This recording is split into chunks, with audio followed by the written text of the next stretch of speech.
उपमुख्यमंत्र्यांचा आहे आणि त्यामध्ये खूप काही गोष्टी जर चुकीच्या कोण करत असतील तर त्याला आळा घालायचा आणि योग्य पद्धतीनं त्या ठिकाणी कामं झाली पाहिजे. आज डीपीसीला राज्याचा नियोजन खात्याचा मंत्री म्हणून यंदा मी 21,000 कोटी रुपये दिलेले आणि तिथली भौगोलिक परिस्थिती, तिथलं लोकसंख्या, या सगळ्याचा विचार करून मी त्याचं वाटप त्या बाबतीमध्ये केलेलं आहे. तुम्हाला आठवत असेल लोकप्रतिनिधींना, याच्यातले काही काही लोकप्रतिनिधी फार बऱ्याच वर्षापासून प्रतिनिधित्व करतात. पूर्वीच्या काळात एवढा मोठ्या प्रमाणात निधी हा जिल्हा नियोजनला मिळत नव्हता. त्याला आपण आता डीपीसी शॉर्ट फॉर्म केलेला आहे, परंतु आता तो आम्ही दिलेला आहे. त्या निधीच्या संदर्भामध्ये मला प्रत्येक गोष्ट व्यवस्थितपणे झाली पाहिजे. काही काही ठिकाणी मला अनुभव महाराष्ट्रात आलेला आहे की तिथं चुकीच्या सवयी आहेत, त्यामध्ये गडबड केली जाते. मी त्याच्यामध्ये जिल्हाधिकाऱ्यांना पण सोडणार नाही, डीपीओला पण सोडणार नाही. सगळे डीपीओ माझ्याच अंडर त्या ठिकाणी येतात. जर कुणी काही चुकीचं वागलं तर दादा मी काय करणार, अमुक सांगितलं तमुक सांगितलं.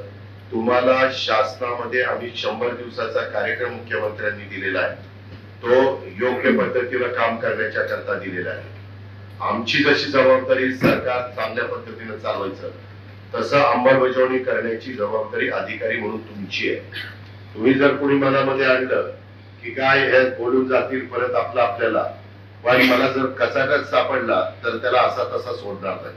तुम्हाला सगळ्यांना माहिती, माझा पुणे जिल्हा असला तरी काल मी सकाळी 9ला माझी डीपीसी मीटिंग घेतलेली होती आणि त्याच्यामध्ये 2.5-3 तास माझ्याकडे 21 आमदार एमएलएचे आणि 3-4 आमदार एमएलसी आहेत आणि माझ्याकडे 3 खासदार आणि 4 खासदार आणि 2 राज्यसभा 6 खासदार आहेत.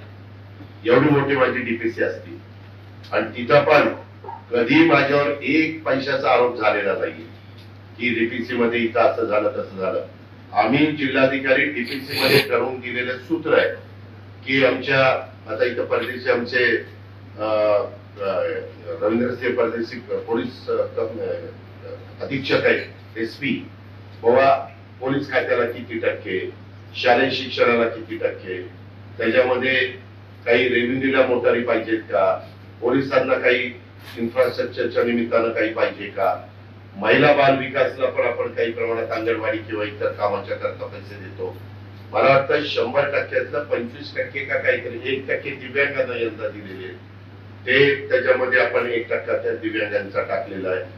1% मी यावेळी स्पोर्ट्सच्या संदर्भामध्ये टाकलेला आहे, कारण खेळाच्या बद्दल पण आता तुमच्या इथलं स्टेडियम उद्याच्याला त्याच्यामध्ये नंतर महानगरपालिकेची परिस्थिती इतर महानगरपालिकेच्या तुलनेमध्ये इतकी काही आपली चांगली नाहीये. त्याच्याशी मी नंतर कुठं महानगरपालिकेमध्ये गेल्यावर बोली, पण आपली चंद्रपूर महानगरपालिका, आपली इथली महानगरपालिका, इचलकरंजी महानगरपालिका, त्याचबरोबर लातूर महानगरपालिका, या ज्या काही महानगरपालिका नंतरच्या काळात अस्तित्वात आल्या, म्हणायला महानगरपालिका आहे परंतु असताना अवर्ग नगरपालिकेसारखीच परिस्थिती आहे. तुम्ही जर माझ्या भागात आला तर माझी अवर्ग नगरपालिका तुम्हाला ह्याच्यापेक्षा चांगलं आणि उत्तम काम, स्वच्छ रस्ते, आता एंट्री केली. आज 100 दिवसाचा कार्यक्रम आहे. एंट्री केल्यावरच कळतं की जिल्ह्याचे प्रमुख म्हणून जिल्हाधिकाऱ्यांचं किती लक्ष आहे. ती झाडं पार पाण्याने सुकलेली आहेत, कुठं ती झाडांमध्ये स्वच्छता नाहीये, ती सवळलेली नाहीये.